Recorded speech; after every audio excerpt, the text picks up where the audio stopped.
think spending cuts have affected us in terms of our IT spend in several ways. Primarily is that we've got to try and drive as much value as possible out of our existing contracts. We're facing significant cuts at Kingston, and one of the ways we're looking to make those cuts is by getting better value from our existing suppliers and through our existing contracts, and we're looking for our suppliers to help us do that. It's only now that the cuts have come that people are actually doing it. So in some sense it's been a very positive move, but for the councils that haven't been ready for it, it's come as a shock. And so in a sense we've got a kind of divergence between the councils that have seen it coming and are prepared for it, and the councils that haven't seen it coming and are kind of reacting in a panic mode. The government spending cuts have affected IT spending in a number of ways. We've definitely seen much more consciousness of investing wisely to reduce ongoing revenue and operating costs.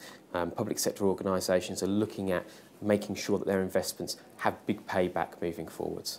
Looking at the way the solutions they're trying to design and see if there are better ways of doing what they've got, what they're trying to do with what they've already bought.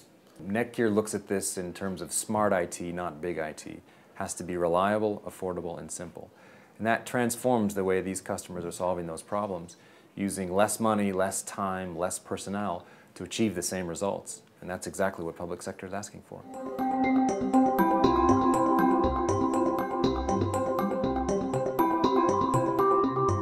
The key change is in the focus on cost saving. There's two distinct types of spend. There's the revenue spend, which people are keen to reduce, but there's the capital spend, which is still available, and people are looking at capital spend in order to reduce costs downstream. In terms of our procurement, are looking for much quicker routes to market from that point of view. Public sector has looked at the way that they procure IT services, I think. Has it changed the processes? No. I think there is perhaps a more open attitude towards looking at who they're buying from, how they're buying from, and what the end result is. And so they're speaking perhaps to people that they wouldn't have spoken to previously. So what we've seen is partners expanding that supply a large number of different vendors' products, expanding their public sector teams to better serve those public sector organisations with a larger range of solutions. The spending cuts have dramatically impacted the procurement process. The opening of the public sector buyers to new alternative vendors. The traditional ways no longer work. Traditional big monolithic IT vendors that are focused on complexity, adding lots of services, and essentially locking in customers to longer term, more expensive arrangements just doesn't fit the new economic reality.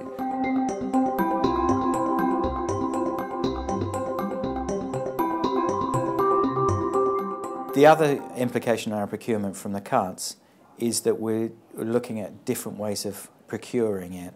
It's not so much on lower cost suppliers necessarily, as in terms of deriving as much business benefit from the amount that we're spending. So we're looking at collaborative purchasing with other boroughs and other authorities, and looking at what exactly it is that we need to buy to deliver the business benefit. I think public sector are trying new alternative lower cost suppliers. I think they're very conscious that that perhaps just buying the products and the services in the same way as previously won't necessarily deliver the savings that they need to see moving forwards. And I think that has led them to be much more open and much more open-minded in how they approach it and what they buy. I think they're looking at those suppliers that can provide them with a wider range of services to be able to cut down on the overall cost of doing business. There are many larger integrators and suppliers out there that have made good money over previous years from the benefits in heavy investment in public sector that the government has done over many years. But nowadays, they're being, I think other suppliers are being looked at for better value.